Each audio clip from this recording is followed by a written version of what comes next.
perhaps the blackest of them all, Little Dick Warwick. The Warwick family, another prominent Negro family in Philadelphia, whose roots were also tied to the abolitionist movement and the creation of the African Methodist Episcopal Church.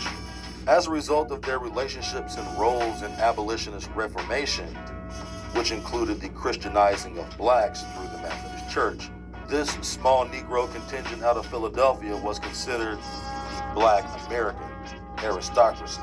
After the group's establishment in 1904, the Boulay later expanded into Chicago in 1907 and Baltimore the following year in 1910, expanding south to Memphis and later into cities like St. Louis, Kansas City, Detroit, and Atlanta. Being considered for selection into Sigma Pi Phi was contingent first upon education and then excellence in one's field. But probably the most important qualification was legacy. For 2 decades, the Boulay aggressively recruited all of the most prominent black families and professionals across the country for membership, hoping by which they could establish a black hierarchy.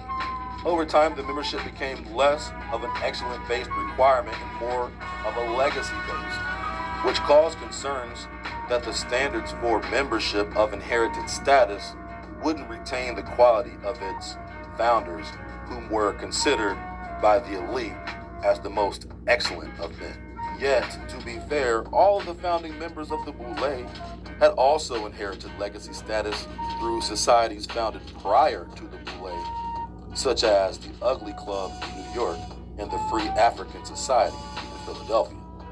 The Negroes of the Northeast sought to separate themselves from the so-called lower-class Negroes, and the Methodist Church would make over the paupers of the plantation into the princes of the pulpit.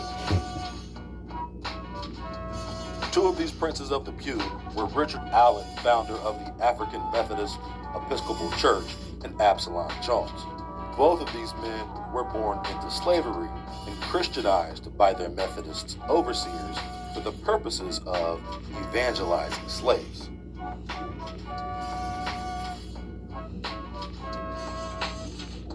In 1787, these men found the Free African Society, which at its inception was a religious institution which led to the establishment of the first independent black church in America.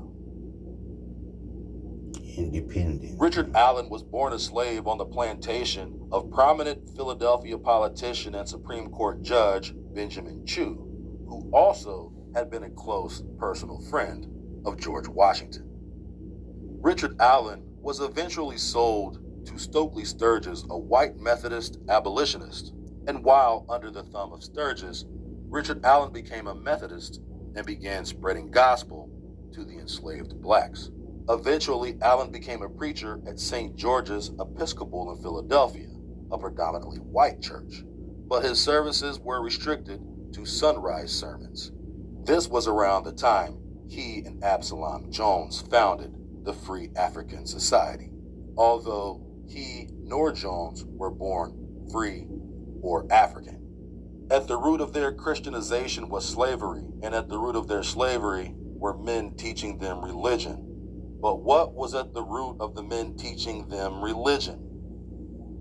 Christianity wasn't inherently African, so why were these men amalgamating European philosophy with African identity? Did these men have any credible historical foundation for such claim? No. Both men, born slaves in Delaware, and taught their history and religion by whom? Slavers. So what expectation should one have for Negroes who were indoctrinated by their oppressors to the point of claiming false identity to justifiably found something considered independent and black? Or right. The black bourgeoisie of Philadelphia were a product of abolitionist Christian propaganda, whose purpose is to keep the black masses in a state of perpetual confusion and ignorance. What better way than teaching Christianity to house niggas, and then having some of those house niggas propagate the black masses with futile race rhetoric from docile, dainty Negroes who despise their own people?